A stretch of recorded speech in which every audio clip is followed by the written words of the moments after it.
Bien, empezamos esta mesa redonda que tiene como tema el debate sobre la estrategia de internacionalización como salida a la crisis.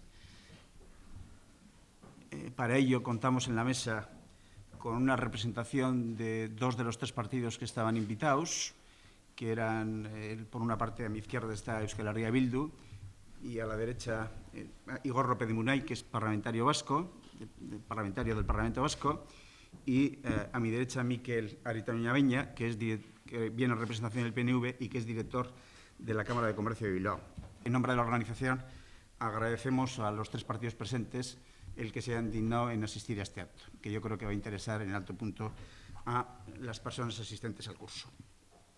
Bien, el tema de la internacionalización de las empresas es presentado tanto por las organizaciones empresariales como por los gobiernos, de gobierno vasco, gobierno de Navarra, gobierno español y en general los gobiernos europeos, como un elemento fundamental para la salida de la crisis.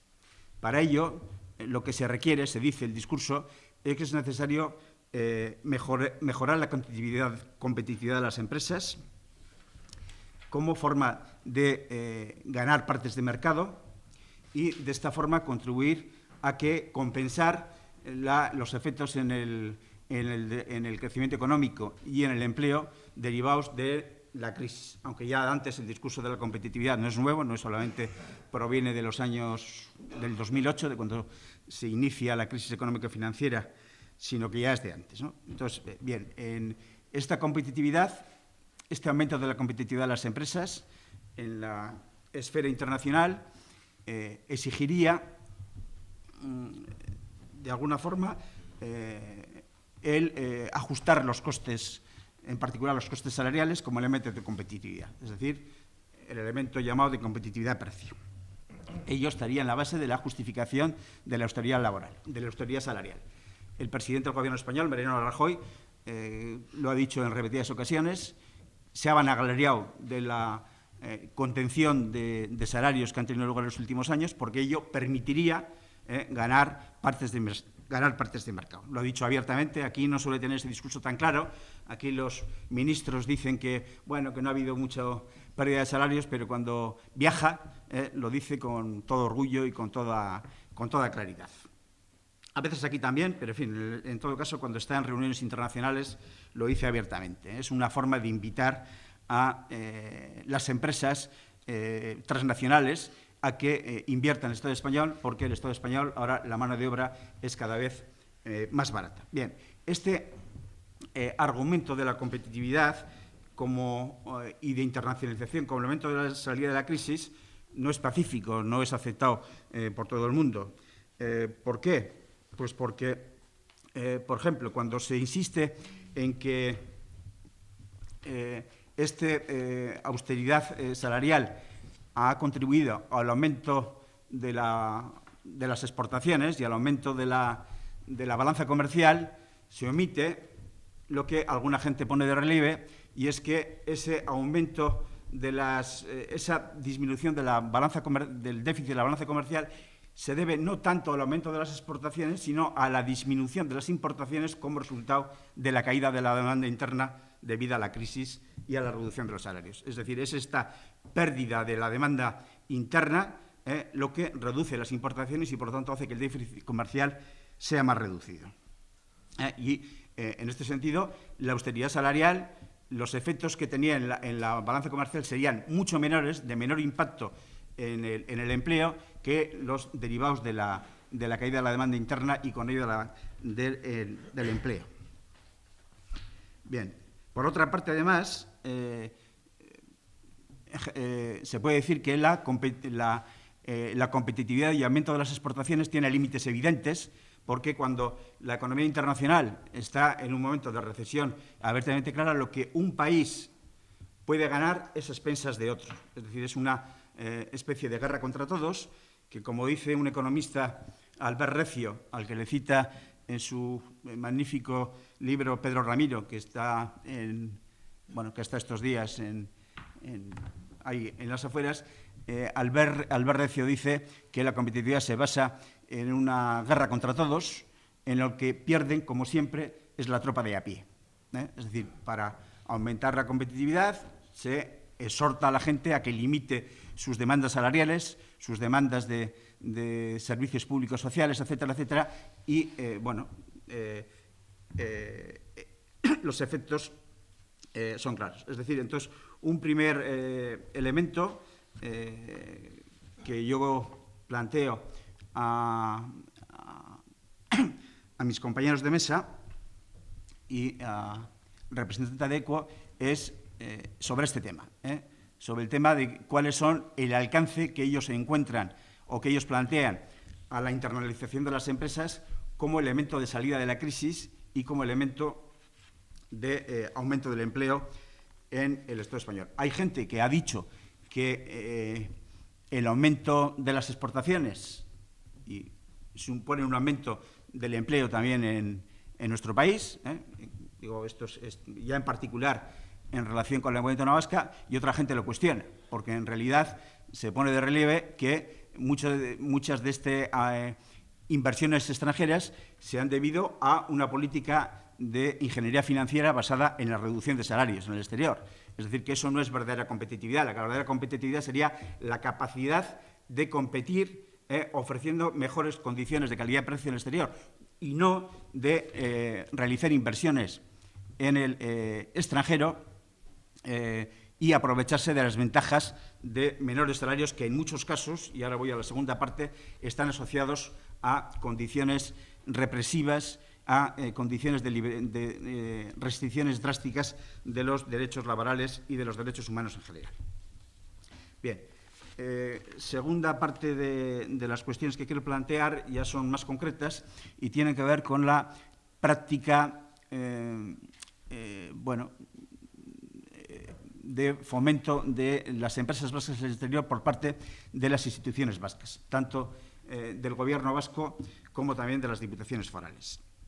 Bien, recientemente en el año 2014, aunque la cosa viene de largo, ha habido varias intervenciones de misiones comerciales de las instituciones vascas en el exterior y ambas han sido en dos países problemáticos, entre comillas.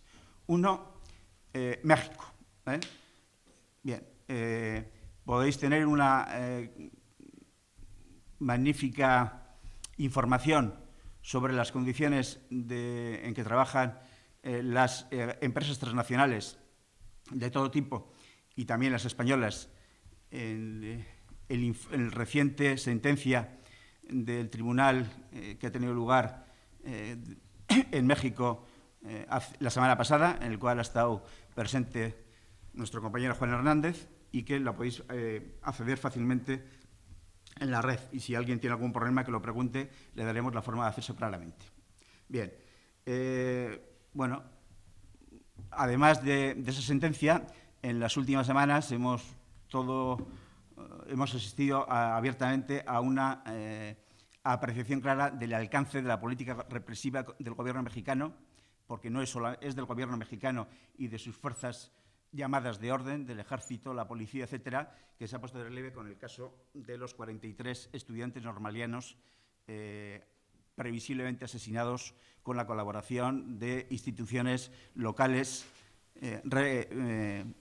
estatales y federales del Gobierno mexicano, que parece que está claro. No han sido simplemente narcotraficantes, sino que han sido instituciones claras del Estado los que han impulsado y han amparado y han tapado esta violencia, pero que es una violencia no aislada, sino que corresponde a una situación de violencia social generalizada que da lugar a miles y miles de gente asesinada, de mujeres asesinadas, de trabajadores y trabajadoras asesinados, de sindicalistas, etcétera, etcétera, y que se realiza con absoluta y total impunidad. Es decir, México es uno de los países en estos momentos más represivos, no ya de América Latina, sino del mundo.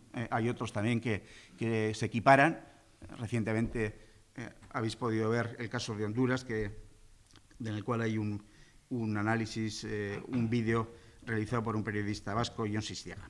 Bien, entonces, esta visita de octubre del 2014 del presidente Urkullu, acompañado por empresas vascas, y que se ha concretado, entre otros, con un encuentro con Peña Nieto, plantea problemas diversos, no tanto por lo que se dice, que también no se sabe, sino también por lo que no se dice. Es decir, es lógico afirmar sin más que, por ejemplo, que el proceso de reforma energética abre grandes oportunidades para las empresas vascas del sector, cuando esto responde a una política de privatización del sector energético público que era una conquista histórica de la Revolución Mexicana desde los años 1917. Es decir, es lógico que el presidente Urkullu apoye sin más y se beneficie de este proceso de privatización que puede tener estas consecuencias desastrosas.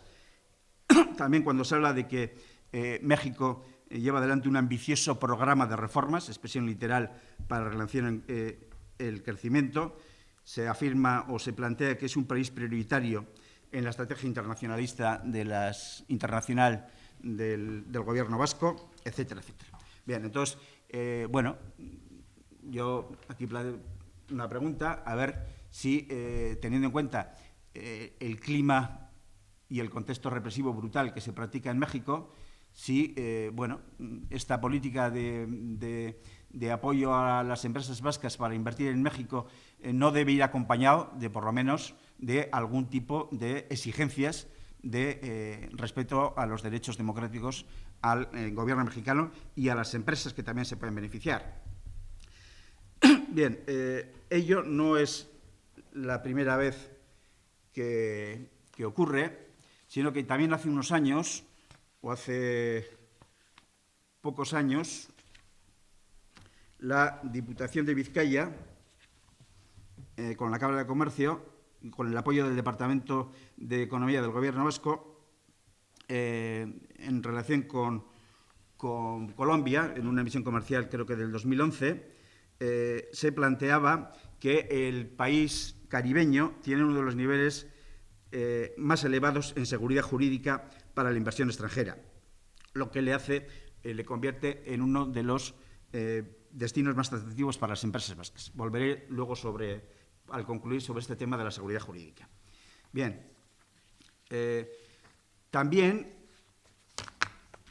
la Diputación de Guipúzcoa ha realizado recientemente ha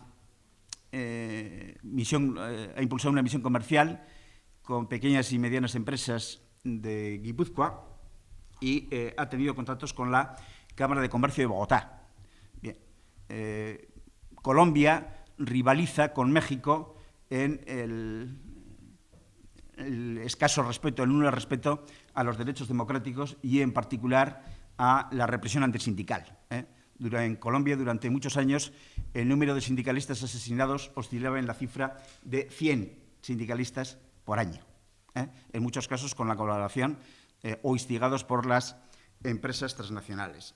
Entonces, en la Cámara de Comercio de Bogotá están representados, no tengo la información exacta, pero tengo indicios de que las principales empresas transnacionales de que han sido denunciadas por violaciones a los derechos humanos de forma clara y abierta. Entonces, la pregunta también aquí es decir, bueno, se puede y se debe a mantener relaciones con la Cámara de Comercio de Bogotá y con las empresas que están representadas sin ninguna toma de posición previa de exigencia de cese a estos ataques antisindicales que se concretan en asesinatos de militantes sindicales y otro tipo de vulneración a las libertades democráticas.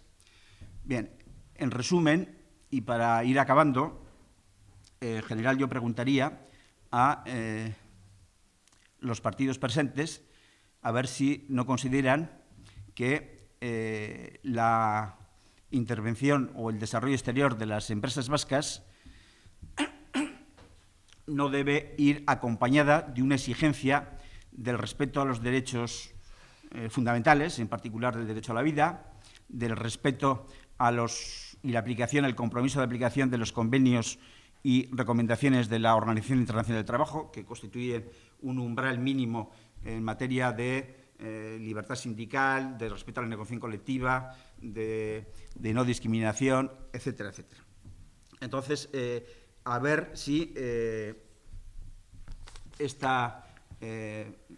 en resumen, si las instituciones no se plantean que tanto ellas mismas como las empresas no deben plantear abiertamente esta exigencia. En particular, yo creo que corresponde más bien a las instituciones que deben, y además porque son las que están representadas aquí, es decir, sobre las empresas, bueno, tenemos otro punto de vista. Ya sabemos que en muchos casos las empresas vascas que invierten en el extranjero son empresas de pequeña y mediana empresa, pero en fin, sobre ello también habría comentarios, ¿no? Porque consideramos o no como empresas transnacionales vascas a Iberdrola, consideramos o no como empresas vascas al BBVA. Recientemente en Iberdrola se ha hecho público que bueno, ha habido una disputa sobre el tema entre la Hacienda vasca y la Hacienda estatal sobre el tema de la tributación, pero Iberdrola tiene su sede fiscal en Vizcaya. En fin, yo pienso que las transnacionales no son en muchos casos, ni de ningún país, son de sus accionistas. Pero dicho esto, desde luego es evidente de que algunas tienen relación histórica y presente más estrecha con las instituciones vascas y en muchos casos también tienen, por supuesto, cuando en las visitas y en las misiones comerciales de las instituciones vascas se defienden también los intereses no solamente de las pequeñas y medianas empresas, en algunos casos, sino también de las grandes empresas transnacionales, que son las que tienen más responsabilidad en la materia de respeto a los derechos democráticos y laborales. Bien, pues sobre estas cuestiones y, por supuesto, sobre otras cuestiones que ellos mismos quieran plantear, les invito a que se expresen en esta mesa. Vaya, Arratsaldeon. Sí, interesante, sobre todo el que se nos plantee las propias diferencias, ¿no?, a la hora de predicar y dar trigo que tenemos determinados partidos en el que también yo creo que las incongruencias que podemos tener desde Euskal Herria Bildu o que hemos podido llevar a cabo desde Euskal Herria Bildu a la hora de hablar de internacionalización, cuando luego igual con determinado ejemplo como el que ponías, igual nos comprometíamos de otra manera o sobre todo parecería que estábamos hablando de otra cosa cuando estábamos intentando poner en valor determinados valores y formas de funcionar en lo económico. Nos planteabas, igual por seguir un poco el orden que nos planteabas de las preguntas para que luego el compañero también pueda entrar igual en ese mismo orden y tener un poco más de coherencia a esta mesa, nos decías si el alcance que se plantea a la internacionalización para salir a la crisis. Comparto una cosa que has comentado, cuando se nos está hablando de que la internacionalización es la única manera de generar empleo, de generar riqueza, dos conceptos que tristemente, tanto uno como otro, parecen que están devaluados, sobre todo, uno, qué empleo se está creando o qué empleo se está dispuesto a crear por parte de las empresas que están optando por la internacionalización y, por otro lado, cuando hablamos de riqueza, realmente a qué nos estamos refiriendo. Creo que existen unos puntos, yo creo que serían 4, pero seguramente vosotros y vosotras podéis pensar que hay más, que seguramente nos lo han inoculado como si fuese un mantra y lo repetimos constantemente, ¿no? Hablamos de un crecimiento, la necesidad de crecer permanentemente para soportar estas economías que se nos están imponiendo, cómo esa misma necesidad de crecimiento lleva a las empresas a, entre comillas, de una manera casi amistosa, a tener que ir a buscar fuera lo que no pueden encontrar aquí, ya que nuestra demanda interna, es decir, nuestra capacidad de consumo, hoy por hoy no está a los niveles que existían antes, pero también nosotros mismos caemos en un error, ¿no?, desde los posicionamientos de izquierda, y ves cuando los propios sindicatos muchas veces están defendiendo la activación del consumo como una medida para salir de la propia crisis. Si antes, o sobre todo durante la época de vacas gordas, teníamos todos y todas claro que el consumo era uno de los agregados que sobre todo generaba disfunciones a la hora de poder practicar un modelo económico diferente, parece que ese modelo generado a través del consumo tampoco nos debería servir ahora en la época de crisis económica, sino que quizá deberíamos estar hablando de otros parámetros como pueden ser los del reparto del empleo y los de generar nuevos puestos de trabajo. Por otro lado, también se nos habla de competitividad. ¿Cómo no vamos a ser competitivos si ya estamos en modelos de pseudoesclavismo?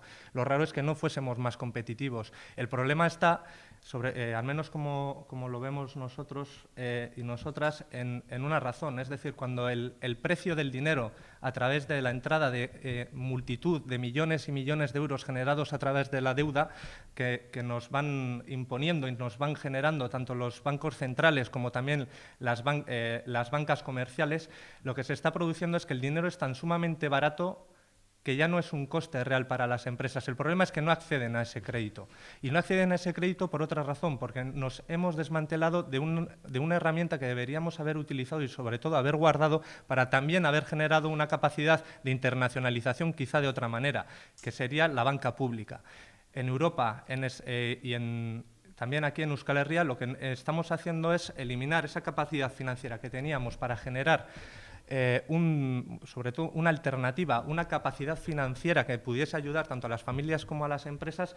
No solo lo hemos quitado de nuestras manos, sino que encima se lo hemos regalado a aquellos que dicen y nos van a marcar cuáles son las capacidades económicas que vamos a tener en el futuro, los cuales nos están llevando, a su vez, a este debilitamiento no solo de los derechos sociales y laborales, sino también a que las economías productivas de Europa se vayan diluyendo, la capacidad industrial se va diluyendo y nos están introduciendo dentro de una nueva lógica que sería aquella, la del I+D+I y la de los servicios. Europa va a ser incapaz de producir absolutamente nada como sigamos así. El dinero, hoy por hoy, se mueve no en el nivel productivo y lo saben perfectamente los grandes bancos y la gran banca lo sabe perfectamente. Donde se va a resolver y donde realmente se rentabilizan los capitales son en los mercados de capital. De ahí uno de los problemas. El problema de la internacionalización, al igual que el del capital, al final lo que nos estamos dando cuenta es que tanto el capital como seguramente las empresas o la capacidad productiva de las grandes empresas se están concentrando en menos manos. Para los que hemos leído a Marx, tiene una lógica, que es la lógica propia de cómo se va el propio capital, cómo va evolucionando. Es decir, la acumulación de la riqueza, no solo en el capital en este caso, sino también en la capacidad productiva y, sobre todo, de quiénes son aquellos que nos pueden dar o cubrir las necesidades. Eso cada vez está en menos manos. Pero no solo eso, sino que ellos mismos van regulando en nuestras leyes para decirnos cómo pueden producir, qué pueden producir y qué estarían dispuestos a hacer por nosotros y nosotras, lo cual es absolutamente, no sé si más allá de demagógico, es un acto criminal. Y teniendo en cuenta varios ejemplos. Por ejemplo, en el tratado nuevo que se está negociando de espaldas a toda la ciudadanía entre Europa y Estados Unidos, sabemos muy poco. Lo único que sabemos son varias cosas. Uno, que en todo aquello en lo que los Estados Unidos tiene una regulación mucho más amable que la europea, vamos a asimilarnos a la legislación de Estados Unidos. Pero, sin embargo, en todo aquello que Estados Unidos quiera defender sus propios intereses, Europa no va a poder hacer absolutamente nada. La negociación no es entre dos iguales. Aquí existen una serie de desniveles, tanto a nivel financiero como a niveles de poderes geoestratégicos, que desnivelan la balanza para que sean la propia desregulación de Estados Unidos las que se nos venga a imponer aquí. Y ejemplos clarísimos, por ejemplo, las del fracking, por ejemplo, cuáles son los productos alimentarios que van a tener una regulación mucho más baja para que aquellos productos transgénicos de Estados Unidos puedan ser consumidos aquí en Europa. Y eso es ese es el modelo. De ahí la farsa y, sobre todo, aquello de que nos dicen, no, pero vamos a generar empleo y riqueza, porque el propio mercado, esa lógica de Adam Smith es que el propio mercado regulará las ineficiencias que son incapaces de resolver la economía estatal, irá poniendo unos precios mucho más competitivos y, a la larga, a través del goteo de la riqueza famoso de que si los ricos son más ricos, en algo tendrá que caer a los más pobres. Esa lógica absurda que se ha demostrado que es absolutamente falsa, lo que nos está demostrando, por otro lado, es que se nos vuelve a imponer y se nos vuelve a decir que si los ricos vuelven a ser más ricos, si aquellos que están acumulando más riqueza, por algún lado se les escapará el dinero de sus bolsillos. Y eso no es así. Se está viendo cuando la mayor población de Europa, y sobre todo si mirásemos los datos de aquí en Euskal Herria y en el propio Estado español, los más pobres son cada vez más pobres y los ricos son cada vez menos, pero mucho más ricos. Y esa es la gran diferencia. Con lo cual, ni empleo ni riqueza. Y otra forma de verlo es si la internacionalización es capaz de generar, un valor añadido al PIB, ese valor añadido luego no es capaz de revertir a nivel de los y las trabajadoras. Es decir, los propios trabajadores de la metrópolis, llamémosle así, no ven revertido ni en salarios ni luego a través de un sistema impositivo justo, no lo ven revertido. ¿Por qué? Porque son las mismas empresas transnacionales las que van a fijar cuáles son los criterios de la fiscalidad y, sobre todo, van a decidir cuáles son los salarios que debe cobrar un trabajador o una trabajadora vasca para poder ser competitivos. Y todos y todas aquí sabemos que lo que se está haciendo, sobre todo, es rebajar esas masas salariales para empobrecernos y asimilarnos a países que en este momento han sido empobrecidos y han sido utilizados por esas mismas transnacionales para llevar a cabo las producciones. Espero haber contestado la primera. En el fomento de las empresas en el exterior, decía que hago mea culpa, en este caso, de la política de Euskal Herria Bildu, en el caso de la misión comercial a Bogotá.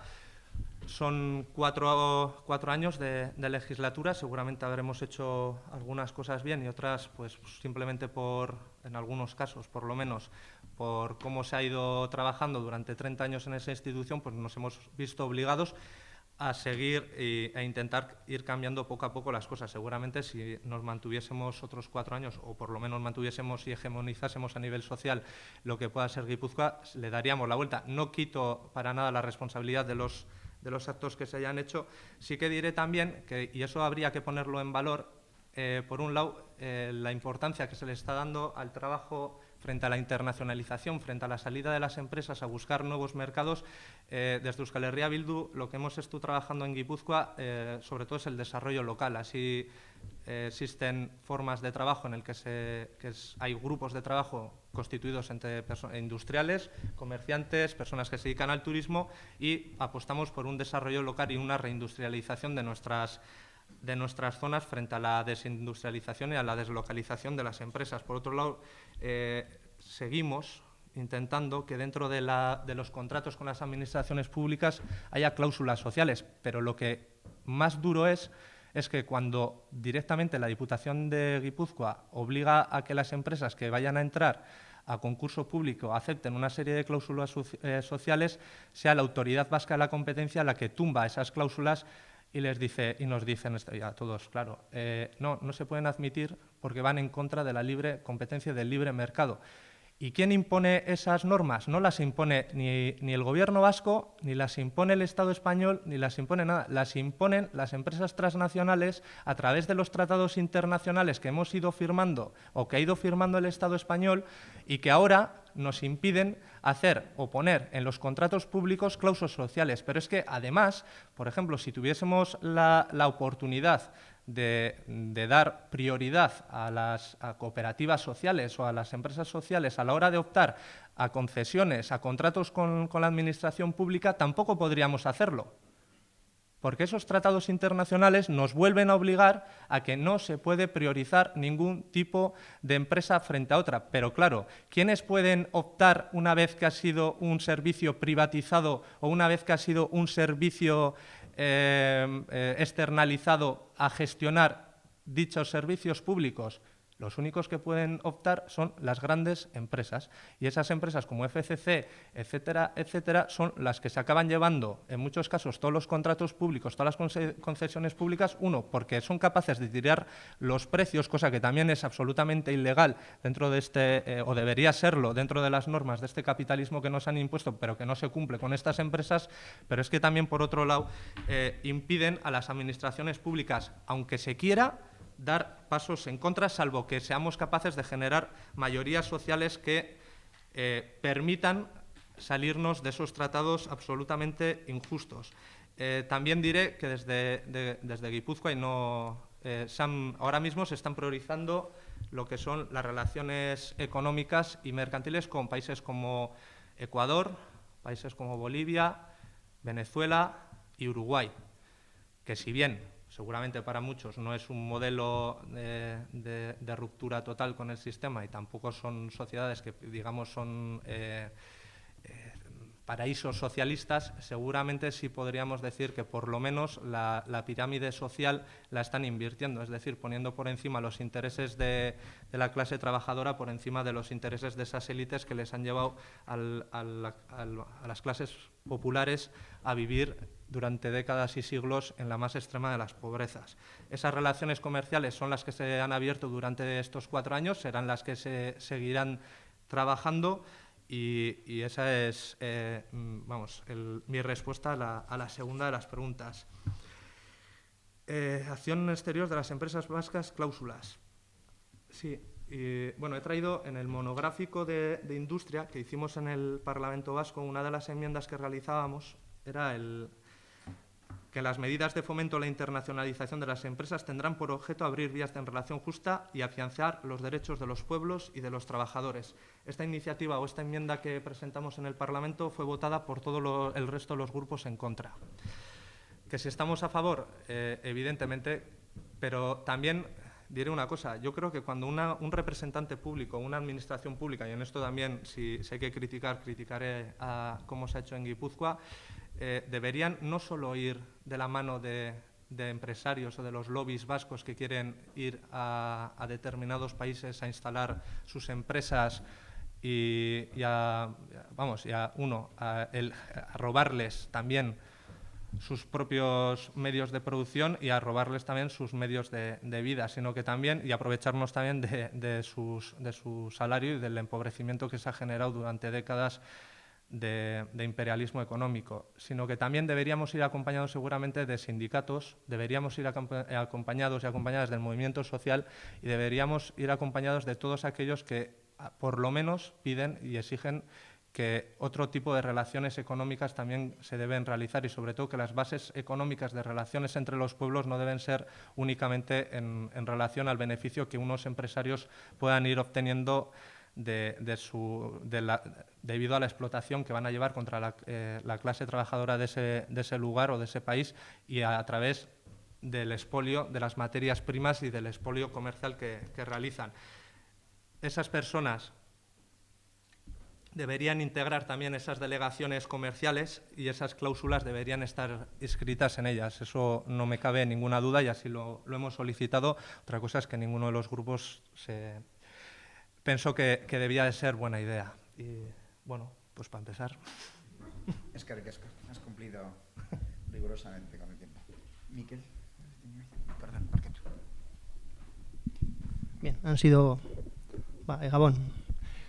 Han sido muchas las cosas que se han dicho y bueno, igual de forma desestructurada, pero voy a intentar pues hacer una reflexión en todo lo que se ha planteado. En la última visita que realizamos, creo que fue a Colombia, alguien dijo, los españoles se llevaron el oro y ahora vienen a por la plata. Es un sentimiento que puede estar extendido en algunos países. Pero por el principio, la economía vasca es una economía abierta no desde ahora, es una economía abierta desde hace más de 500 años. De hecho, el consulado de Bilbao ya era un elemento que era en sí mismo internacionalización. No, lo que quiero decir es que cuando hablamos de internacionalización habría que saber de lo que estamos hablando, ¿no? No se puede, no hay una definición de lo que es internacionalización. Pasa como con las personas. Seguramente cada proyecto empresarial, cada empresa, incluso autónomos, tiene su propia forma de internacionalizarse. Seguramente para unos internacionalizarse será exportar, vender fuera. Para otros seguramente será comprar. Para otras empresas es radicarse fuera. Y para otras es colaborar y cooperar con otras, de aquí y de allá. Por lo tanto, yo creo que habría que matizar muchísimo y no generalizar ni focalizar exclusivamente en los países que se han dicho que efectivamente son países objetivo por parte de las instituciones vascas, no solo Colombia y México, sino son aparte de estratégicos para las instituciones, porque eso no así lo han manifestado en los distintos programas, sino para las propias empresas, y no hay una acción concertada entre empresas y agentes políticos o algunos agentes políticos. Y es la Alianza del Pacífico, los 4 países que conforman la Alianza del Pacífico, que son Chile, con historia conocida, Colombia, Perú y México. Son los 4 países objetivo y muy atractivos ahora mismo para las empresas vascas. Cuando hablo de empresas vascas, la inmensa mayoría de las empresas que salen al exterior son empresas muy pequeñas, son empresas de no más de 100 trabajadores. Y también decir que esos nuevos mercados, digamos, asiáticos o de América del Sur o América del Norte, no representan ni el 20% de lo que son las exportaciones de las empresas vascas. Las empresas vascas, fundamentalmente, nuestro mercado, al menos no las vizcaínas, es Alemania en primer lugar, Francia en segundo lugar, Gran Bretaña, Italia. Esos son los mercados, el mercado tradicional de nuestras, no de nuestras empresas, y donde venden las empresas vizcaínas y guipuzcoanas y también, no las alavesas y las navarras. Se estaba planteando, ¿no? Yo doy por hecho que no es incompatible, que la internacionalización es una herramienta más. No es la herramienta y no es pues la única herramienta ni para salir de la crisis ni para crear empleo. Es una cuestión es decir, que las empresas pueden tener un cliente y si se les cae ese cliente, pues bueno, pues tendrán que buscar nuevos clientes donde vender. Hay muchas empresas que están vendiendo exclusivamente en Euskadi, otras están vendiendo en España y, bueno, se te caen los clientes y por la propia necesidad y supervivencia y por generar valor, yo tampoco veo esa confrontación permanente entre los trabajadores y los empresarios. No la veo pues habitualmente, ¿no? Hay estrategias que, en muchos casos sí son estrategias que confrontan, pero en muchas decisiones estratégicas que toman las empresas, y hay un gran grupo vasco que ha salido al exterior y no ha sido, y no existe esa confrontación de si debemos salir o no salir. Es decir, que por lo tanto, pues creo que no hay que las decisiones que se toman muchas veces son compartidas y las reflexiones estratégicas así se adoptan y los destinos. Os quería decir que es una cuestión de clientes. Se te caen los clientes, tienes que salir a buscar nuevos mercados. Y bueno, pues esos nuevos mercados están en infinidad de sitios. Tampoco entiendo que las empresas yo doy por hecho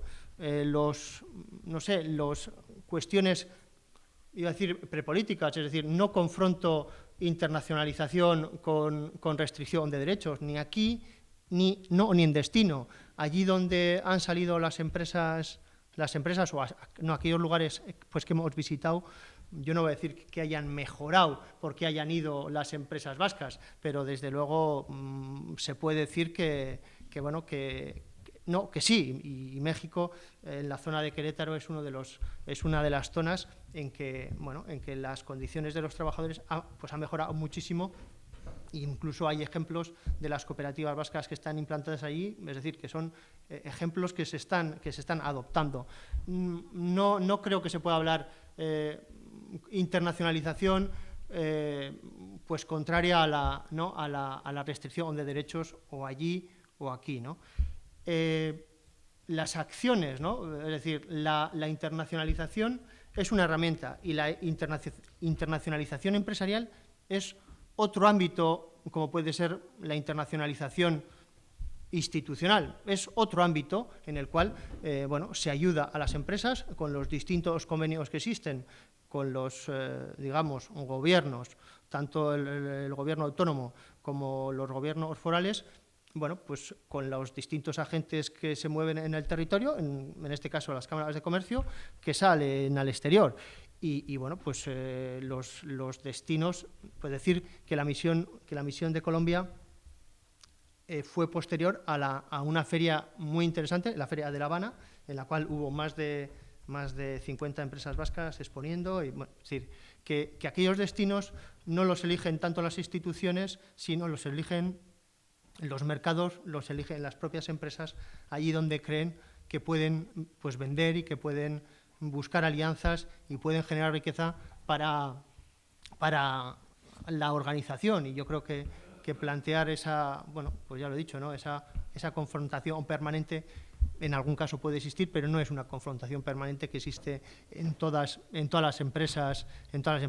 Y luego es muy significativo que estos destinos que se han puesto de moda son destinos populares, digamos, porque van muchas empresas y efectivamente se van buscando nuevos mercados, igual desde una preconcepción o una prevaloración, un prejuicio del sistema, ¿no? Porque uno de los análisis que hacen las empresas cuando salen fuera, por ejemplo en Brasil, en Colombia, no tanto en Chile, en México, es ese crecimiento, ese modelo de crecimiento de clases medias, que seguramente estará condicionado por unos estereotipos y por unas visiones concretas de los mercados.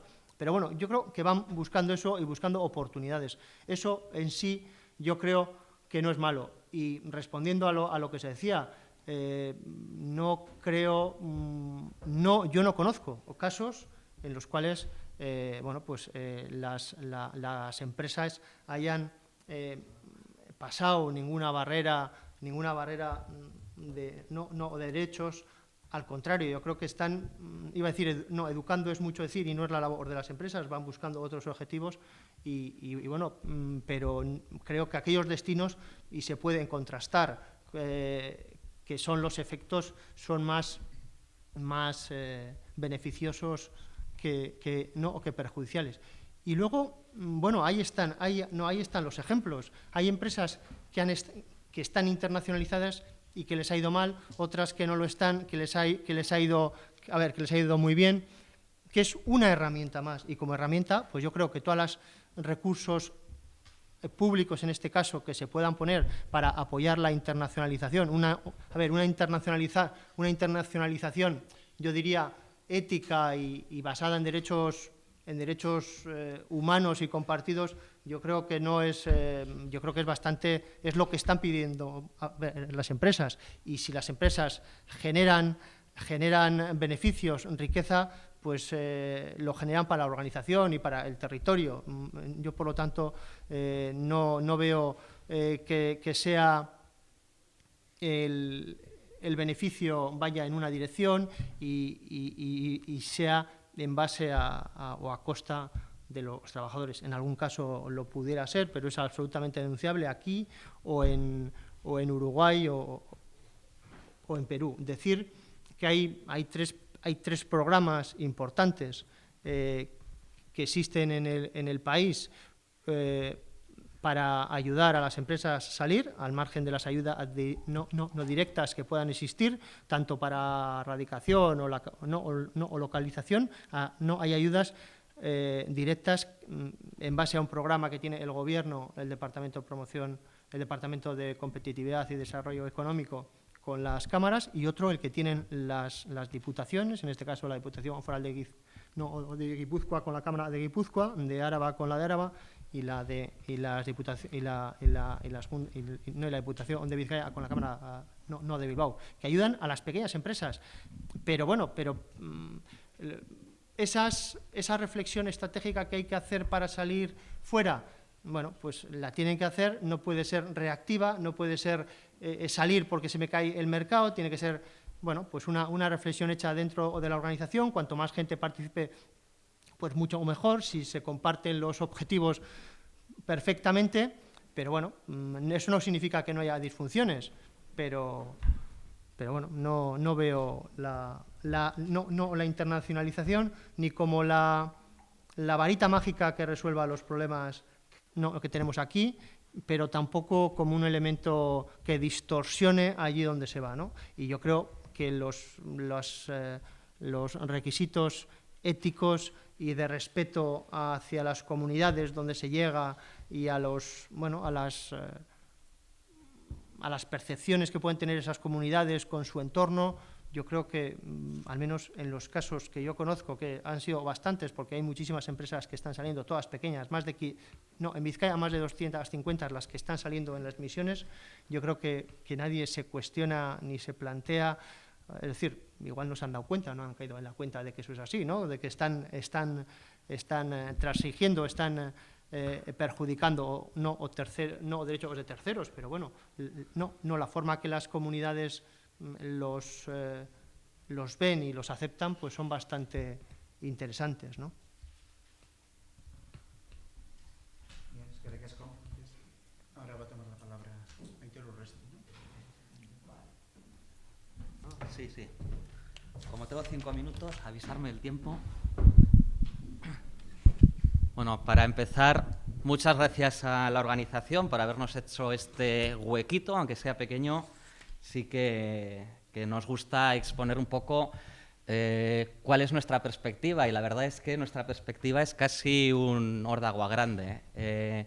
Lo que estamos viendo en todo momento a la hora de hablar de salida de crisis y demás, estamos utilizando los paradigmas habituales del crecimiento económico como objetivo, y desde luego desde EQUO y desde el resto de partidos que formamos el movimiento de la ecología política, nos parece que es seguir la estrategia del avestruz, y es ignorar que la crisis que estamos viviendo en estos momentos es mucho más que una crisis económica, una crisis financiera. Hemos tocado y nos hemos topado con los límites del planeta, y tenemos, por lo tanto, también una crisis que es una crisis de modelo productivo, es una crisis de recursos, es una crisis energética, y que está derivando también en una crisis social muy, muy grave. Crisis social tanto internamente dentro de Euskadi o de Euskal Herria, también a nivel internacional. Por lo tanto, ante esto, la propuesta nuestra, aparte de decir que todas las salidas o todos los intentos de salida de esta crisis no van a ser más que meros parches al sistema, y vamos a tener, por lo tanto, una serie de crisis cíclicas continuamente, porque todo lo que crezcamos ahora va a ser a costa del crecimiento del futuro. Estamos hipotecando las capacidades o la buena vida de las generaciones futuras.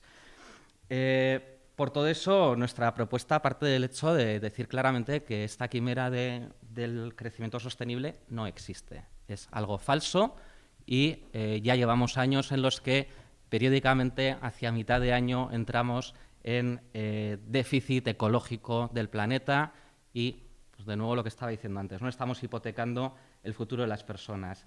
Desde aquí, desde esta lectura, desde EQUO, lo que proponemos es que tenemos que cambiar totalmente el paradigma en el que nos estamos moviendo, el paradigma económico, el paradigma social y también la escala de valores de las personas. Nos parece básico. Acabamos de tener hace poquito nuestra asamblea, y dentro de la estrategia política de los próximos años hemos metido un concepto que he visto que estos días en el curso lo habéis trabajado, que es el del buen vivir, ¿no? El hecho de que tenemos que asegurar la calidad de las personas, pero también la calidad no solo en el sentido económico, también en el sentido social, en el sentido de derechos humanos, pero también el derecho a tener una buena calidad ambiental. Estamos hablando, por lo tanto, de un movimiento de solidaridad, que desde el movimiento de la ecología siempre hemos hablado, que hay que tener solidaridad entre las personas, también con el planeta y también con las generaciones futuras. No podemos seguir coartando o hipotecando su futuro. Esto lo que supone es que tenemos que dejar, por ejemplo, de utilizar conceptos como el Producto Interior Bruto como indicador del bienestar de la ciudadanía. Tenemos que buscar otra serie de indicadores. Este movimiento también de justicia y solidaridad entre las generaciones futuras, pero también entre las actuales, es donde entraría también la respuesta a la segunda pregunta, ¿no? Desde luego que en nuestras relaciones internacionales tenemos que mantener unos criterios mínimos éticos de defensa y fomento de los derechos humanos. Lo que no podemos hacer es ir a otros países a exigir lo que no estamos dispuestos a exigir desde las empresas, que vayan a exigir lo que no pueden exigir en nuestro país. Eso sí que no es un modelo de internacionalización ni de ningún tipo. Desde ahí, ¿qué es lo que tienen que hacer los gobiernos? Porque yo creo que ante este panorama, que en principio puede parecer un poco pesimista, hay muchas cosas que se pueden hacer. Yo creo que lo primero es ser conscientes de que tenemos que empezar esta transición de modelo, tenemos que cambiar todo el paradigma en el que nos estamos moviendo y desde los gobiernos hay que impulsar este cambio que tiene que pasar desde luego por una democracia real, una democracia que sea realmente participativa, una democracia radical, en la que no sean los gobiernos ni las multinacionales quienes nos vengan a dictar qué es lo que tenemos que hacer para nuestro futuro, sino que seamos la ciudadanía en común, entre todas, quienes vayamos decidiendo en todo momento qué es lo que queremos hacer. Tenemos que apostar por la soberanía alimentaria, por la soberanía energética que, por ejemplo, hablando de la balanza de pagos, no podemos olvidar que los últimos años nuestra balanza de pagos está siendo negativa, entre otras cosas, por una partida muy importante. Energía, 45.000 millones de euros al año que gastamos en comprar combustibles fósiles al exterior. Tenemos que cambiar, tenemos energías renovables en nuestro entorno que somos capaces de utilizarlos, la tecnología la tenemos ahí, vayamos por ahí. Tenemos que ir a relocalizar la economía, como ya nos han dicho desde Euskal Herria Bildu. También tener en cuenta que hay un montón de sectores económicos que están invisibilizados. Por ejemplo, todo el sector de los cuidados, que además es un sector absolutamente feminizado. Tenemos que sacarlo y dejarlo claramente como uno de los sectores importantes también de nuestra economía. Tenemos que ir a una economía circular, que no se base en el extraer, usar, tirar, sino que se base en la reutilización y en el reciclaje continuo. Ver cosas nuevas también a la hora de hablar de solidaridad entre los pueblos. Todo el ámbito que está también un poco como un poco underground, por decir así, que es el procomún, que es todo lo que son las tecnologías libres, toda la teoría ahora de las colas largas. Hay un montón de cosas que se pueden hacer y que no tienen por qué ser yo mando mi empresa a hacer allí lo que yo creo que puede hacer, sino también hay que ser generosos en este sentido, ¿no? Sabemos que enfrente tenemos dos grandes enemigos, uno que es básico, que son las inercias. Preferimos lo malo conocido que lo bueno por conocer y, por lo tanto, preferimos no pensar que el modelo económico y social en el que nos hemos movido las últimas, iba a decir décadas, los últimos siglos incluso, es un modelo que está fallido, que hoy en día ya no es útil. Tenemos que pensar libremente y cambiar de modelo. Y, por otro lado, las multinacionales. Y aquí, desde luego, el acuerdo de libre comercio entre Estados Unidos y Europa es absolutamente nefasto. Es un acuerdo que va a anteponer los intereses de las multinacionales antes que las decisiones democráticas de la ciudadanía. Por lo tanto, esto lo tenemos que parar y lo tenemos que parar ya. Por terminar, sabemos que el reto es importante, pero cuanto antes lo empecemos, en mejor posición vamos a estar para ir afrontando los retos que nos van a ir viniendo día a día. Así que yo creo que desde los gobiernos el papel principal es iniciar este movimiento. No sé si me he pasado. Perfecto, es que Bueno. Bien, ahora vamos a tomar palabras, pero vamos a organizarlo de una forma que considero que es más productiva, que es que avanzar, levantar la mano qué gente quiere hablar para que luego las respuestas sean después de un primer turno, en vez de responder de uno en uno, sino que, bueno, pues, hacer que levante la mano, por favor, la gente que piense intervenir, luego veremos si hay tiempo para hacer otra segunda chanda, pero ahora hay una voz. Como parte de OMAR partimos de un análisis por el cual, pues, una de las principales razones también de la internacionalización de las empresas, ya sean vascas, españolas, francesas, chinas, rusas, brasileñas, es porque se generan en los mercados hacia donde se internacionalizan condiciones competitivas que, bueno, las habéis planteado, ¿no? De regulación laboral, de regulación social, de regulación ambiental, que hace o permite, y financiera a la hora de repatriar beneficios, que hace que, evidentemente, las condiciones desde el punto de vista del capital sean muy ventajosas en cuanto a los beneficios que logra y que logra también repatriar hacia su sede central o diversificar en los paraísos fiscales para evitar pagar impuestos tanto en los países donde invierte como en los países donde repatria esos beneficios. En definitiva, el panorama y cómo está montado el sistema capitalista para el funcionamiento o la internacionalización de la empresa, ya digo, de donde sea que esté su sede matriz, determina en gran medida que se generen impactos sociales, laborales y ambientales, precisamente por esa desregulación, esa aplicación de la lógica neoliberal a toda la normativa que protege todos esos derechos humanos. O sea que desde el principio ya existe un análisis por el cual automáticamente se van a producir algún tipo de impactos precisamente por esa lógica capitalista. Desde ese punto de vista, yo creo que hay algunos pasos iniciales, yo no hablo tampoco de ninguna medida absolutamente revolucionaria, sino de algún primer paso. Bueno, una de las medidas sí que la ha citado el compañero de H. Bildu, que es el que en las visitas comerciales también vayan representantes o sindicales o sociales o ambientalistas o de derechos humanos, para que esas delegaciones no solo prioricen y tengan sobre la agenda los objetivos comerciales o de apertura de mercado de estas empresas, sino también que se consulte o se tenga una visión mucho más amplia de las condiciones allí para ese mercado. Pero yo creo que también hay una corresponsabilidad aquí, ¿no?, a la hora de esos mecanismos, ¿no? Yo creo que es absolutamente fundamental, necesario y urgente que se pongan en marcha herramientas, normas, políticas que hagan una regulación, una supervisión y una sanción de las empresas que se internacionalizan a otros territorios en el momento en el que incumplen derechos humanos, en los sitios donde se internacionalizan. Y no hay mecanismos de ese tipo en ningún lado, ¿no? Ahora mismo en el Estado español se plantea el plan de empresas y derechos humanos que anula completamente cualquier mecanismo de control de las empresas transnacionales. Eso es un mecanismo que se puede poner en práctica ya mismo y controlaría o podría poner en marcha mecanismos para supervisar, para controlar y para sancionar a las empresas, ¿no? Lo digo desde la perspectiva de la internacionalización, pero bueno, viendo también la desregulación social, laboral y ambiental que estamos sufriendo en estos territorios, pues también habría que fortalecer aquí esos mecanismos de supervisión y de rendición de cuentas y de sanción, ¿no?, por la violación de derechos humanos que aquí también se están produciendo. Yo quería vuestra opinión sobre una sensación que yo tengo, más que sensación es más que una sensación, ¿no? Y es que cuando se habla de internacionalización, ¿no?, y de las empresas, a mí yo tengo la sensación de que hay dos caminos que no se cruzan, ¿no? Que un camino es el camino del comercio, de la inversión, del crecimiento, y otro es el camino de los derechos humanos. Y yo creo que son caminos paralelos, que yo no acabo de entender por qué ocurre eso. Porque además cuando se habla de derechos humanos se suele hablar como una entelequia, ¿no? Y no se habla de algo que yo creo que además se debe hablar porque así está regulado. No hay que hablar de los derechos humanos, hay que hablar del derecho internacional de los derechos humanos, o sea, que de normas jurídicas de obligado cumplimiento. Es más, y esta es una discusión en el ámbito doctrinal, pero yo creo que es claro que en estos momentos jerárquicamente está por encima todo el cuerpo jurídico de los derechos humanos, por encima del comercio y de las inversiones. Esto teóricamente, porque la realidad es al revés. Es absolutamente al revés. No hay más que ver cualquier estudioso del derecho comercial, del derecho de las inversiones, cualquier estudioso sabe que eso es lo que manda en estos momentos en el panorama de la globalización.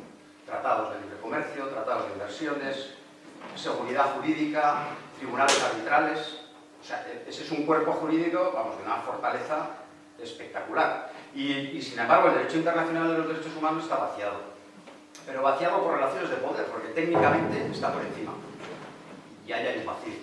Un vacío que bueno, se suele argumentar como un proceso profundamente asimétrico, ¿no? Yo creo que esto me parece que es realmente la reflexión que hay de fondo.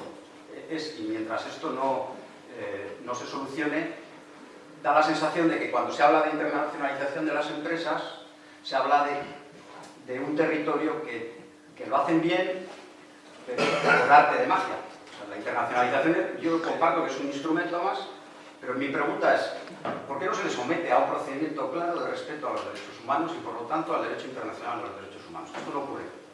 Se le pone al servicio a las embajadas, la marca España, a la marca vasca, incluso el apoyo económico, financiero, pero no hay contrapartidas. La contrapartida de la empresa es que crea riqueza, habría que medirlo. Que crea empleo, habría que medirlo. Que respeta los derechos humanos, habría que controlarlo. Todo esto no se hace. O sea, no se hace, no se mide. Eso no está regulado, no está específicamente claro. ¿Por qué no se dice nada de que llevan sus beneficios a los paraísos fiscales? Si es que no se dice y se sabe, si es que lo sabemos todos, si es que lo dicen, lo permiten.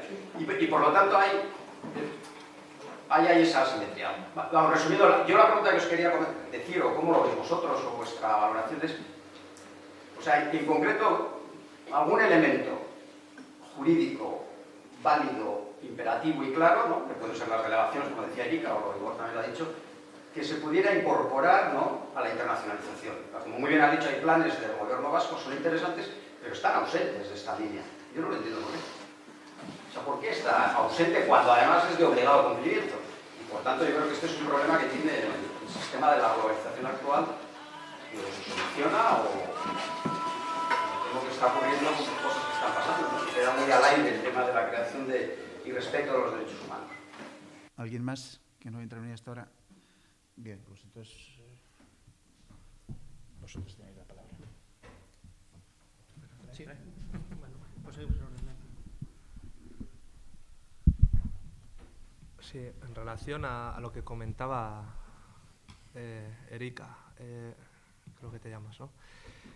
Sí, tienes toda la razón. Más allá de las condiciones que se suelen exigir a las empresas a la hora de optar a la internacionalización, en muchos casos son parecidas a las que se suelen o se les suelen exigir a la hora de optar a un dinero subvencionable, etcétera, etcétera.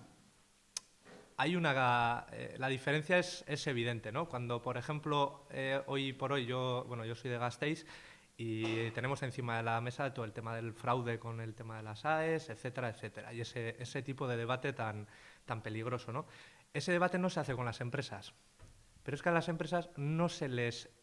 nadie luego va realmente a medir con el dinero de las subvenciones qué se ha hecho o qué repercusión social ha tenido o se ha cumplido todos los objetivos. Simplemente lo que se les exige es cumplir con una serie de reglamentaciones que han debido cumplir para optar a ese dinero, pero luego no se les exige nada más. Las memorias muchas veces son absolutamente, y me ha tocado a mí llevar el tema de lo de Hiriko y Epsilon, o sea, es muy gordo, ¿eh? O sea, cuando lo veis de cerca realmente dices, ¿y por esto cuántos millones dices? Y esa es la realidad, pero es que luego no existen mecanismos o muchas veces la propia administración pública no reacciona de la misma manera que puede reaccionar cuando es una sola persona la que, entre comillas, hace un fraude o no cumple con los requisitos por los que se le ha concedido una ayuda. A las empresas eso no les ocurre. Son otro ente. Realmente tienen un poder sobrenatural sobre el cual la administración pública no puede hacer nada. No puede, y ni tan siquiera realiza una observación de todo el dinero. La gente de las administraciones públicas es capaz de encontrar un solo caso entre decenas de miles de ciudadanos, pero no es capaz de encontrar un solo caso de fraude o de que no haya cumplido una empresa en los pliegos de condiciones y por ello deba devolver un dinero. Más allá que ese dinero pueda ser muchas veces, o lo que se les acaba exigiendo, son partes que son ínfimas. Con lo cual, todo el dinero que se les ha adelantado por parte de la administración pública ya lo han podido utilizar de manera financiera, uno, para financiarse durante todo un proyecto, durante una etapa que hayan podido tener unos problemas financieros, pero es que encima luego no somos capaces desde las administraciones públicas de auditarlo lo suficientemente bien para que ese dinero pueda volver a las arcas públicas o medir cuál ha sido la reversión social de esa u otra subvención. Eso por un lado. En relación a Juan, sí, y comparto, no se cruzan los caminos, pero porque nunca se han cruzado. Si somos, ya que se habló de la historia vasca a nivel del mercado y demás, creo que también habría que poner encima de la mesa, ¿no? Nosotros también creamos o generamos en nosotras un modelo de transnacional que eran las sociedades vascongadas de amigos del país. ¿Cómo se generaron esas transnacionales? A través de la colonización, el imperialismo, y para qué se utilizaron. Uno, para expoliar y para ocupar mercados comerciales que estaban en otro momento o podían estar en manos de otros. Tenemos experiencia. También sufrimos, por otro lado, lo que son las transnacionales en los años 60-70, y vuelvo a Gasteiz, Mercedes y Michelin ocupan a nivel de producción casi el 60-70%, y Landaven en Nafarroa es algo similar, es decir, la necesidad que existen tanto en Iruña como en Gasteiz de esas grandes transnacionales, no solo por el empleo que utilizan, sino también a través de las pequeñas empresas que les realizan trabajos para dichas transnacionales, es bestial. Pero es que todavía es más grave, porque con dinero público se les pagan las ampliaciones, se les paga que sigan manteniendo porque realizan de alguna manera van donde las administraciones públicas y les dicen, oye, es que si no me ayudas, yo me voy. Y es con dinero público, y se vuelve a poner dinero público para que esas empresas sigan realizando y sigan extorsionando con ello a las administraciones públicas. Pero mientras tanto se siguen perdiendo las condiciones laborales y se siguen perdiendo todo lo que son los derechos salariales de las personas que siguen en esas empresas. Tampoco ahí, ni tan siquiera ahí, desde la administración pública une el comercio o la industria con los derechos humanos. Ni tan siquiera aquí. ¿Cómo vamos a hacerlo cuando estamos hablando hacia afuera? Cuando estamos hablando hacia afuera, y se ponían casos, cooperativas, sí, claro, cooperativas aquí, una de ellas cayó, pero que luego cuando se internacionaliza o va a producir fuera, no funcionan como cooperativas, sino que entran dentro de las sociedades mercantiles que tengan o existencia o existan en dichos países. Son muy pocos los casos en los que las cooperativas vascas realizan cooperativas, por ejemplo, en Sudamérica, y sobre todo que los trabajadores de Sudamérica acaban siendo cooperativistas. Ni te cuento en China, que seguramente no solo no se permite, sino que ni le interesará tampoco a las cooperativas vascas que van allí. Más allá, Iberdrola es una empresa, realmente podemos decir que es una empresa vasca cuando cotiza cero.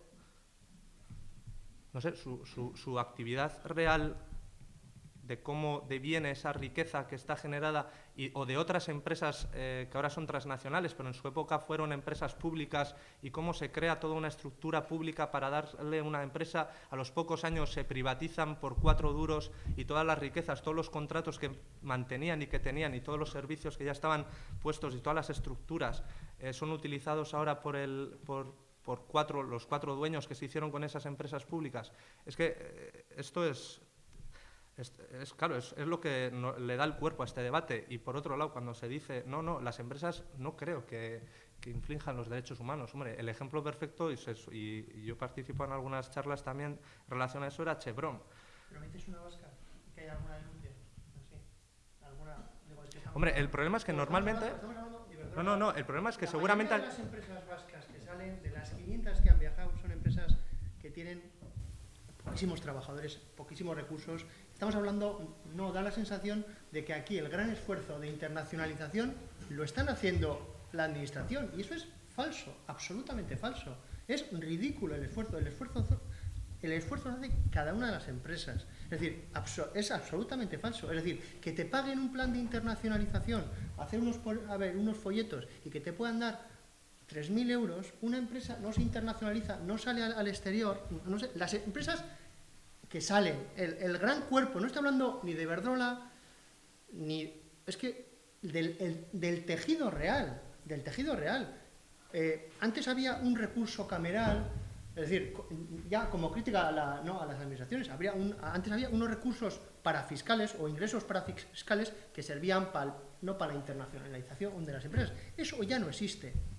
El gran esfuerzo lo hacen las empresas, no solo y cuando viajan no en las misiones no institucionales, que puedan ser 2 o 3, que bueno, pues incorporar nuevas necesidades puede estar bien, pero viajan trabajadores normales, como podemos ser cada uno de nosotros. No va el comercial de la empresa, es decir, a costa de le pagan, pero su esfuerzo personal que supone estar fuera, o la gente que está expatriada. Eso es a costa, de su entorno familiar, es su trabajo, pero que no viajan los propietarios de las empresas, los gerentes de las empresas, viajan trabajadores que están involucrados en la empresa como cualquiera. Es decir, que no se puede, estamos haciendo una disección entre que lo público, es decir, las empresas pagan, no salen porque hay recursos públicos. No, hay ayudas, a veces hay ayudas, pero bueno, hay ayudas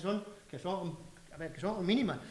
En las grandísimas empresas, o en las grandísimas implantaciones grandes, no sé, igual el Grupo Mondragón en China puede ser, pero ese no es la imagen de Vizcaya ni de Guipúzcoa, que las empresas son pequeñitas, y lo hacen a costa de sus recursos. Hay ayudas como para cualquier cosa, como para una asociación cultural, en ese nivel. Y luego cuando se decía que efectivamente no se cruzan, yo no he cuestionado igual aquí una mayor, que es el modelo, y por lo tanto pues doy por hecho, o las referencias de modelo que tenemos nosotros, pues pueden ser países que tengo aquí algunos datos, como Dinamarca, Suecia o Finlandia, pero bueno, yo no estaba cuestionando el modelo, y por lo tanto, yo no digo que no haya que cambiar, que haya que perfeccionar, y que planteamientos radicales puedan acelerar nuestras transformaciones y que otros planteamientos más convencionales, como los que puede ser por lo que yo represento, pues igual no llegan a transformar y se está aceptando ese modelo. Pero es que salir fuera, o no sé, una empresa, tú le planteas en cualquier país, claro, es que ir a un país y decir, ¿usted cumple los derechos humanos? Si todos han firmado los tratados de los derechos humanos, ahí tienes una primera cobertura. Eso no quiere decir que luego efectivamente no se crucen los intereses empresariales propios o espurios de una empresa con el cumplimiento, pero bueno, es decir, que formalmente en muchos casos, igual que es decir, cuando se habla de seguridad jurídica se está hablando de eso, es decir, de respeto a los derechos fundamentales. Una empresa no puede ir a, no sé, a cualquier país, a algún país que no haya salido aquí, a Brasil, y que no sé. Es impensable que tú puedas plantear a las autoridades o a tus contrapartes aquí, decir, no, es que las propias embajadas, es decir, el sistema está montado así, igual que el sistema, pero bueno, pero que hay unas formalidades que en la mayoría de los países, que van a las empresas vascas, no se cumple. Paradójicamente hay algunos que no, pero no van. Es decir, las empresas no van porque hay ayudas.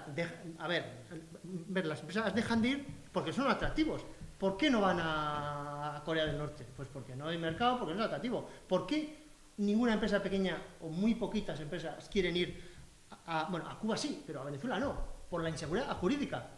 No porque no se cumplan los derechos humanos, que indudablemente tampoco no se están respetando.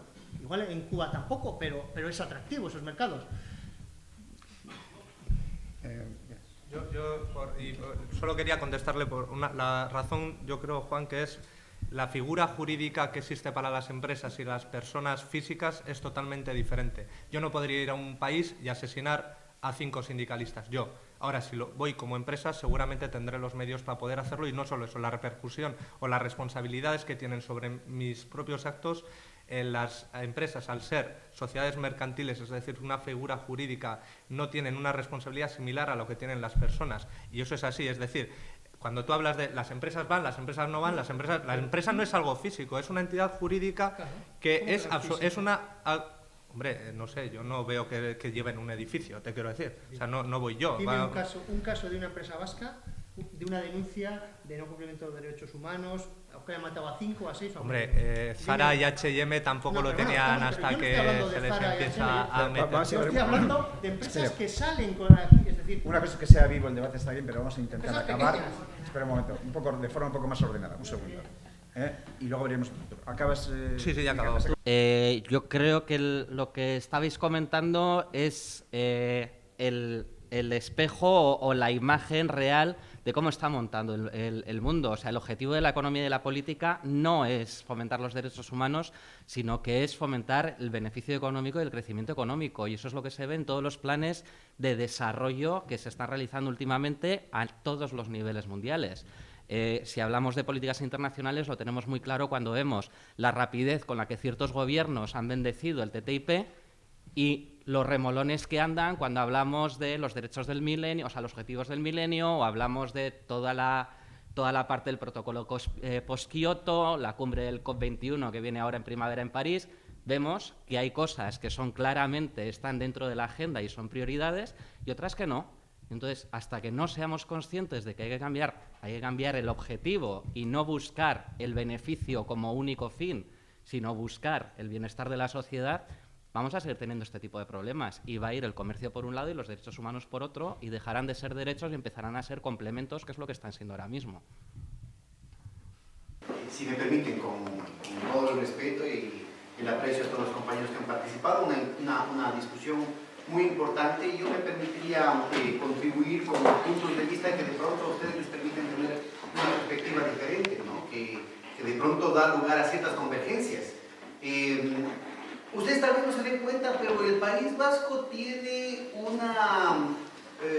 una posibilidad muy importante, inclusive dentro de lo que plantea el compañero, ¿no? Una perspectiva muy importante en términos del balance de fuerzas que se ha dado en la sociedad, y que inclusive en el mundo empresarial, esa lógica que mencionaba el compañero, tiene sus matices, que se asumen como algo dado. Es decir, el respeto a los derechos humanos es es algo que se asume como natural, y eso es un tema importantísimo en significativas partes del empresariado europeo. Lastimosamente estamos en una crisis tremenda, y es la propia lógica del remedio, entre comillas, que se está aplicando a la crisis, remedios que ya se aplican, que no tienen ustedes ningún derecho, para sentirse sorprendidos. En América Latina esos remedios ya se aplicaron durante 30 años y ahí sí nos sorprendieron, porque era la primera vez que se aplicaban y dijeron, bueno, este es el camino más corto al desarrollo y a la prosperidad, pero ustedes ya tienen la evidencia de lo que pasó en América Latina en los 30, 40 años previos. Entonces, yo creo que hay que tomar una perspectiva un poquito, dar unos 2 pasos atrás y tener una perspectiva que valore todo lo que ustedes han logrado acá, todas las conquistas que han logrado acá, inclusive a nivel del mundo empresarial. Y yo sí sugeriría, me ha tocado estar en funciones estatales y entre otras en el diseño, tanto en las negociaciones diplomáticas como en el diseño técnico de la nueva arquitectura financiera regional en América Latina, y ahora se abren unas perspectivas muy importantes que me parece que están fuera del debate aquí en Europa. Yo creo que hay una posibilidad de evitar, no solamente de evitar la recesión que se está programando, porque es una recesión programada en contra de Europa continental, sino que además hay la posibilidad de que todo ese desarrollo de las fuerzas productivas, de las instituciones que se han logrado aquí en Europa, puedan proyectarse en torno a una solución diferente a la crisis mundial que se vive, una solución diferente a la agenda de guerra, de desestabilización, de caos, de austeridad, de deterioro de los salarios reales, de deterioro de las conquistas democráticas, del estado de bienestar, etcétera, etcétera. Es decir, porque el mecanismo que se aplicó en América Latina era un mecanismo de doblegar a nuestros países en torno precisamente al interés de cierto sector de la vieja arquitectura financiera. Pero yo creo que tenemos una cantidad de posibilidades de aquí y ahora. Insisto, ahí está el Banco del Sur que ya empieza a funcionar, está yendo a funcionar el Banco de los BRICS. Y yo creo que aquí en el primer mundo no está faltando dinero. Cuando se trata de bancos que desde la corrupción y la incompetencia piden plata, nunca falta un centavo. Entonces yo creo que hay una posibilidad gigantesca de encontrar un horizonte de ganar para todos los sectores, para aprovechar lo que se ha avanzado inclusive, no solamente en las prácticas empresariales, en el desarrollo de las fuerzas productivas, en el conocimiento científico. Por ejemplo, desarrollar uno de los proyectos que están firmados, y ahí como presidente de la Cámara de Comercio una invitación a que se revise lo que ya está firmado en América Latina. Hacer, por ejemplo, una red de ferrocarriles en toda América Latina. Bueno, ahora no el ferrocarril, se lo dice en términos generales. Ahorita podría ser maglev, que España tiene, el Instituto Politécnico aquí español tiene, ¿no es cierto?, un desarrollo de un maglev que genera posibilidades de transporte masivo de bajísimo impacto ambiental, por ejemplo, que permitiría reducir la huella ecológica de todo el continente en una perspectiva de integración fabulosa. Eso implica frentes de trabajo en todos y cada uno de los países de América Latina, no un año, son 15 años seguidos de frentes de trabajo que permitirían un proceso de joint ventures con todo el relanzamiento de la producción aquí, de producción de medios de producción, inclusive aquí en Europa, en otra perspectiva del relanzamiento de la integración europea, en un joint venture con América Latina que precisamente replantearía el tema de las negociaciones internacionales más allá de esta visión de un juego que no es de suma cero, que es un juego de suma negativa, de ganar competitividad en el marco de una crisis de sobreproducción, encogiendo los mercados sobre la base de la reducción de los salarios reales. Una carrera hacia el fondo de cual se pone más regalón con empresas que son cada vez más rentistas, porque las empresas productivas que ustedes tienen acá son realmente una minoría. El problema es que el capital productivo y los trabajadores estamos sometidos a una guerra de clase de parte de una oligarquía especulativa que no le apuesta a la producción y que deja por un lado y que incluso está yendo en contra, está reprimiendo el formidable desarrollo de las fuerzas productivas en el marco de esta revolución científica y tecnológica que tenemos. Entonces me parece que me ha tocado la oportunidad de recorrer algunos países de Europa y me parece que estos temas no se los está discutiendo. Hay un potencial enorme y se lo está desperdiciando en una situación en la que la ventana de oportunidad puede cerrarse en cualquier momento. Las oportunidades las tenemos en las narices y yo creo que sectores empresariales, sectores académicos, sectores políticos tienen que hacer un esfuerzo, como dicen los gringos, de pensar out of the box para entender, ¿no es cierto?, que hay un plano de o posibilidades inmediatas. Hoy por hoy en América Latina no solamente que hay las posibilidades políticas, sino que hasta hay la plata. No toda la plata, pero sin duda en una negociación de alto nivel en el que en la pirámide jerárquica social que existe en todas partes, aquí los sectores empresariales tienen obviamente una capacidad de decisión mucho mayor que el resto de la sociedad y que lastimosamente no han tenido la capacidad de hacer valer sus intereses, sobre todo los sectores empresariales industriales que tienen potencialidades tecnológicas importantes, no han tenido la oportunidad de hacer valer sus intereses en las negociaciones internacionales que siguen ligadas a la lógica de los tratados de libre comercio, en favor de las empresas transnacionales rentistas y en favor de la dinámica de la especulación. De nuevo, Europa por sí mismo tiene un potencial en términos de productividad enorme que no va a ser puesto en valor sobre la base del desmantelamiento de las conquistas laborales, de las conquistas sociales y sobre la base de la destrucción de mercados que hoy por sí mismo implican un peso gigantesco en la capacidad de demanda mundial. Europa por sí mismo es el mercado más grande del mundo ahorita. Es más grande que el de los Estados Unidos. Es más grande que el de China por sí mismo.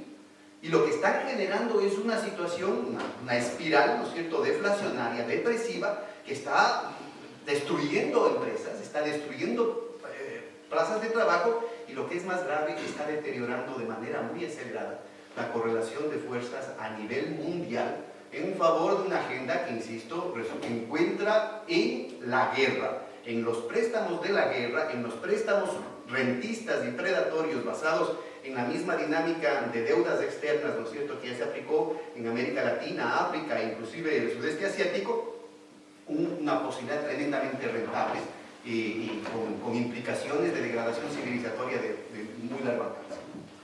Decía, ¿conoces alguna empresa vasca que haya sido denunciada por violación de derechos humanos?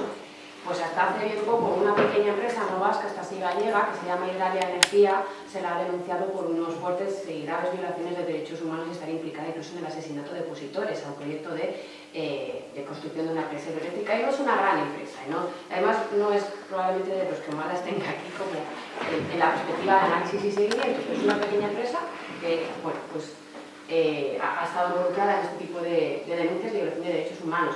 Ante esto, existe por parte del gobierno vasco mecanismos de control público por los cuales sepan con seguridad que no se están violando los derechos humanos. Es decir, yo como ONG, como organización social, no tengo ni mucho menos la capacidad ni de recursos, ni material, ni personal, ni de personas trabajando para hacer una supervisión de lo que hacen o dejan de hacer las empresas vascas en cualquier parte del mundo, y más con las cadenas de contratación y proveedores que existen.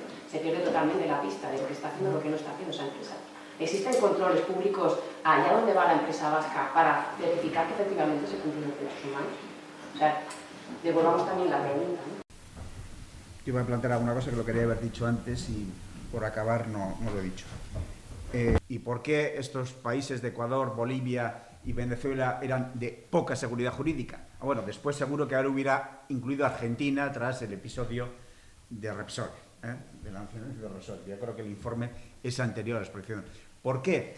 Pues porque estos gobiernos han tomado, por ejemplo, medidas de expropiación o de nacionalización de algunas empresas del sector energético que habían esquilmado a estos países durante décadas y décadas al amparo de gobiernos escasamente democráticos, de gobiernos de la derecha y gobiernos represivos, que hacía que los recursos de estos países habían ido de forma abrumadoramente mayoritaria, con tasas del 80-85% en beneficio de las empresas transnacionales que repatriaban los beneficios, es decir, que no invertían esos enormes beneficios en el desarrollo ni siquiera de sus mismas empresas en el país. Bien, esto lo hizo la subcomisión del Senado español, pero de alguna forma en uno de las misiones comerciales de la Diputación de Vizcaya, que antes citaba, no de la Diputación, perdón, del Gobierno vasco, pero una misión comercial de la Cámara de Comercio, yo creo que el Gobierno vasco calificaba justamente a Colombia como el país de mayor seguridad jurídica, es decir, que era de alguna forma preso, seguía los esquemas del Gobierno español. Y claro, el decir o no decir quiénes son los países de mayor seguridad jurídica es una forma de canalizar a las empresas, sobre todo a las pequeñas y medianas empresas que no tienen mucha información, para que inviertan en los de más seguridad jurídica y no inviertan en los de menor seguridad jurídica. Es decir, que las instituciones públicas tienen responsabilidades evidentes en este tema cuando hacen calificaciones de este tipo, que son calificaciones profundamente injustas. Es decir, que Colombia y México son de mucha seguridad jurídica porque realmente los trabajadores y trabajadoras no se pueden mover porque al que se mueve zapatazo, porque están privatizadas, etcétera, etcétera. Mientras que estos países son de menor seguridad jurídica porque sobre algunas empresas que han realizado verdaderos procesos de esquilme, o sea, no a cualquier empresa, ¿no? En Venezuela, en Bolivia y en Ecuador no se expropian a las pequeñas ni siquiera a las grandes empresas que realizan correctamente una actividad productiva, sino que de alguna forma se les mete mano, como pasó en Argentina, a aquellas porque no cumplen los compromisos de, por ejemplo, en el caso de Repsol en Argentina, de proceder a una actualización de las inversiones que permitan mantener las instalaciones en condiciones, sino lo que hacen es repatriar los beneficios. Y luego, en este sentido, un comentario sobre lo que decías.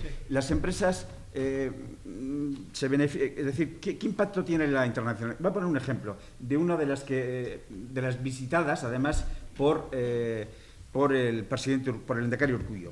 Aernova, que no es una tan pequeñita empresa, es una empresa ya grande. Bueno, pues en Aernova, hace unos años, unas empresas del grupo estaba en un proceso de movilizaciones por el convenio colectivo, sufrió un ERE y los trabajadores de una de las empresas del grupo, concretamente, que es una empresa de Gasteiz, que seguro que Igor la conoce, que es Fibertechnic, ellos, los trabajadores, decían que justamente se estaba utilizando la amenaza de deslocalización hacia México para presionar hacia la reducción de los derechos laborales con los trabajadores de Gasteiz. Es decir, que es algo que no es neutro. Esto en relación con los trabajadores del País Vasco. Y sobre el impacto que tienen allí, pues por ejemplo, otra empresa que tampoco es pequeñita, Gestam, me llamaba la atención en un informe que acaba de ver, que tienen un proceso de rotación enorme de los trabajadores. En el 2012, me parece, 5.635 nuevos contratos y 4.706 ceses, es decir, una rotación máxima que implica, sin más a primera vista, un proceso de deterioro grande de los derechos laborales. Entonces, en relación con la pregunta que decías, ¿qué empresas violan los derechos humanos? Bueno, los supuestos de violación pueden ser escasos en esto, pero lo que desde luego sí hacen es utilizar y beneficiarse de las condiciones represivas y de la restricción de los derechos democráticos que imponen estos gobiernos. Es decir, y por lo tanto las instituciones públicas deben tomar posición para que nuestras empresas, entre comillas, no se beneficien de esas condiciones de restricción de derechos. Yo creo que eso es responsabilidad de las instituciones públicas. O sea, es decir,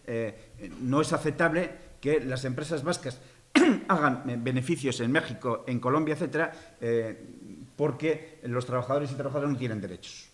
No es aceptable que saquen beneficios porque realicen a procesos también, que es un tema que no hemos tratado, el compañero Deco lo ha planteado, verdaderos procesos de deterioro del medio natural, de compresas, con hidroeléctricas, con extracción, procesos extractivos de la minería, etcétera. Es decir, que no es solamente violación, no hay que ordenar, sino beneficiarse de esas restricciones de derechos. Y luego, además, sobre esto de quién es empresa o no vasca, pues, hombre, en fin, espera, acabo un momento. El BBVA, bueno, evidentemente es una empresa transnacional, el grueso de los beneficios lo hace en el mundo mundial, pero qué casualidad, lleva el nombre de Bilbao, Vizcaya. Sus asambleas, frente a las cuales unos cuantos y algunos de los que estamos aquí nos solemos manifestar todos los años, se realizan en Bilbao, en el Palacio Euskalduna. Cuando hemos ido a denunciar por las prácticas escandalosas del BBVA en el comercio de armas y otras, a más de uno de los que han protestado, le han dado caña nuestra chaña, nos han grabado a los que nos hemos manifestado, eso lo he comprobado personalmente, porque me encontré con una alumna que estaba a la otra parte de la ventana y me dijo, ¿y usted le conozco? Así, le conozco de haberle visto protestar delante del BBVA.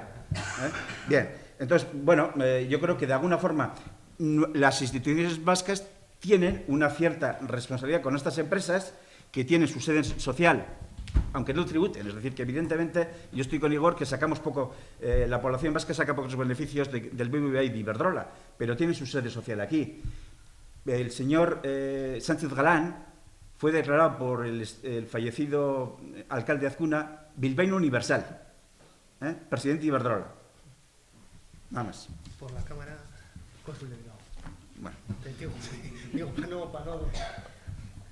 Bueno, ¿hay réplica o...? Sí. No, Sí. No, por supuesto.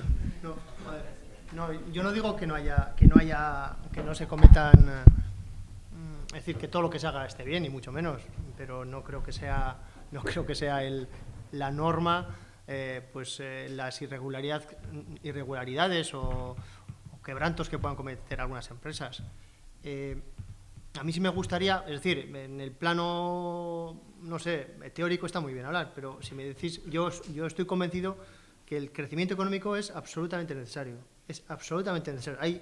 Es decir, si no hay crecimiento económico, no sé, si me decís en el mundo comparado algún ejemplo de algún país en el cual nos podamos comparar o al cual tendamos o queramos tender, que tenga un modelo pues ideal para estudiar, pues bueno, para estudiar o para aprender de él, pues me lo decís, pero los referentes que nosotros estamos manejando, que son los países del norte de Europa y algún centro europeo y algún norteamericano, pues no USA, pues son referentes. Es decir, si no hay crecimiento, nos guste o no nos guste, estemos en otra, no hay posibilidades de desarrollo desde nuestra perspectiva.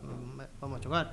Y bueno, pues, ¿qué modelos son en los que nos podemos mirar para mejorar, donde no hay crecimiento? Yo creo que la sociedad vasca está, bueno, cohesionada de forma, bueno, es suficientemente cohesionada, se vive razonablemente bien.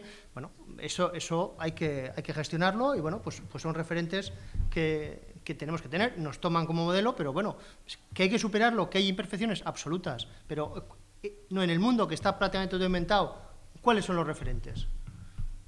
¿Cuáles son los referentes en los que tenemos que mirar? No hay ningún referente. ¿Se puede mantener sin crecimiento económico? Pues no lo sé. Bueno, pues igual hay fórmulas, pero bueno, son preguntas que están ahí, ¿no? ¿Cuáles son esos modelos? Yo sí os puedo decir, en las empresas, en la zona de Querétaro, las empresas, alguna cooperativa vasca, empresas del mundo de autopartes que llaman ellos,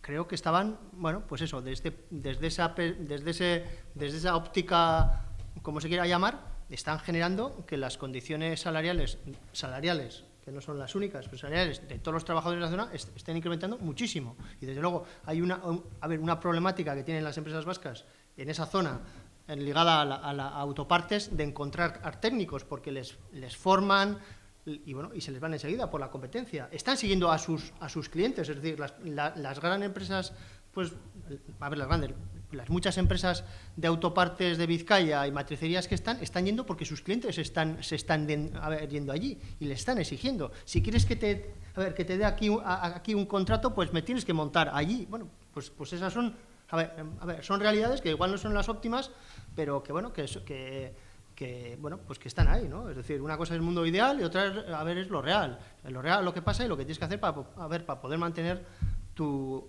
empresa aquí. Yo conozco una cooperativa, Sita, en Ajanguiz, que está pensando, una gran cooperativa, que está pensando está pensando seriamente en México, y desde luego sus grandes obsesiones, es una empresa que necesita muchísima agua, porque uno de sus procesos de producción van en función del agua, y su gran preocupación y su gran objetivo es hacerlo de la forma más, digamos, no legal, sino como si lo hicieran aquí, es decir, de forma pues sostenible desde el punto de vista medioambiental. Es decir, no hay ninguna pega y no se van allí porque quieran, porque creen que es su mercado, porque sus clientes están allí y lo hacen, digamos, con los parámetros de legalidad de allí, pero yo creo que, así nos lo trasladan, tampoco hay que dudar, ¿no? De que, cumpliendo todas las normativas, absolutamente. Por desgracia, y digo por desgracia, de momento todas las economías mundiales están viviendo en el paradigma del crecimiento. Pero la realidad es la que es, y es un simple problema de lógica. Yo, cuando nací, he ido creciendo y llega un momento en que he llegado a mis límites. hemos alcanzado en las últimas décadas los límites que el planeta puede alcanzar. Como no tenemos otro planeta al que ir, o sea, yo puedo ahora empezar a engordar y puedo cambiar de pantalón, pero lo que no puedo hacer es cambiar de planeta. Entonces no es un problema ya de lógica económica, es un problema de lógica de modelos físicos. Entonces, si no somos conscientes, lo que va a pasar es que vamos a tener crisis cíclicas o que vamos a crecer a consta, como lo estamos haciendo ahora, o de otros países o de generaciones futuras.